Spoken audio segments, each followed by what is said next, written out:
ଚାଷୀ ଏବଂ କୃଷକ ଭାଇମାନଙ୍କ ପାଇଁ ଏକ ଖୁସି ଖବର, ଯାହାକି ସରକାରଙ୍କ ତରଫରୁ ପ୍ରଧାନମନ୍ତ୍ରୀ ଫସଲ ବୀମା ଯୋଜନା ପୁଣି ଥରେ ଆସିଅଛି, ଯେଉଁଥିରେ କି କୃଷକମାନଙ୍କର ଯଦି କୃଷିରେ ବିଭିନ୍ନ ପ୍ରକାରର ଫସଲରେ ପୋକ ଲାଗିଯାଇଥିବା କିମ୍ବା ପୋକ ଲାଗି ଯଦି ନଷ୍ଟ ହୋଇଯାଇଥିବ ଏବଂ ବିଭିନ୍ନ ପ୍ରକାର ପ୍ରାକୃତିକ ବିପର୍ଯ୍ୟୟରୁ ଯଦି ଫସଲଟି ନଷ୍ଟ ହୋଇଥାଏ, ତେବେ ସରକାରୀ ସହାୟତା ଏମାନେ ଲାଭ ଉଠାଇ ପାରିବେ।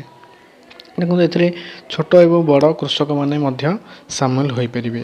ବିଭିନ୍ନ ପ୍ରକାରର ଫସଲ ଏଥିରେ ଅନ୍ତର୍ଭୁକ୍ତ, ଯେଉଁଥିରେ କି ଧାନ, ମକା, ଡାଲି।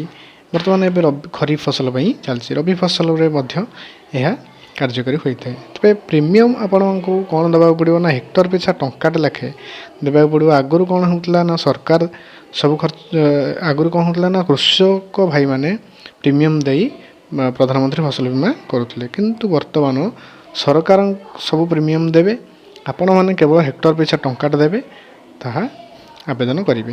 ଏହା କେଉଁଠି ଆବେଦନ କରିବେ? ଯାଇକି ଜନସେବା କେନ୍ଦ୍ରରେ, ଅନଲାଇନ୍ରେ ଏବଂ CSC କେନ୍ଦ୍ରରେ ମଧ୍ୟ ଆପଣ ଆବେଦନ କରିପାରିବେ।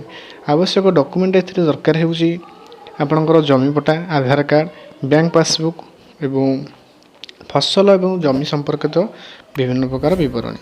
ଏହାର ଶେଷ ତାରିଖ ହେଉଛି ବର୍ତ୍ତମାନ 2025ର ଜୁଲାଇ 31 ତାରିଖ ହେଉଛି ଶେଷ ତାରିଖ। ଅଧିକ ଯଦି ଏହି ବିଷୟରେ ଜାଣିବା ପାଇଁ ଚାହାନ୍ତି, ତେବେ 180018015551କୁ କଲ୍ କରି ବିଭିନ୍ନ ପ୍ରକାର ଏହି ବିଷୟରେ ଜାଣିପାରିବେ। ଆଶା କରୁଛି ଇନଫର୍ମେସନ୍ଟି ଆପଣଙ୍କ ପାଇଁ ଗୁରୁତ୍ୱ ବହନ କରିଥିବ। ଏହିପରି ଇନଫର୍ମେସନ୍ ଆଶା କରୁଥିବା କୃଷି ଭାଇମାନଙ୍କୁ ଆପଣମାନେ ଏହାକୁ ସେୟାର କରନ୍ତୁ। ଆମ ଚ୍ୟାନେଲଟି, ଆମ ଭିଡ଼ିଓଟି ଲାଇକ୍ କରନ୍ତୁ। ଧନ୍ୟବାଦ।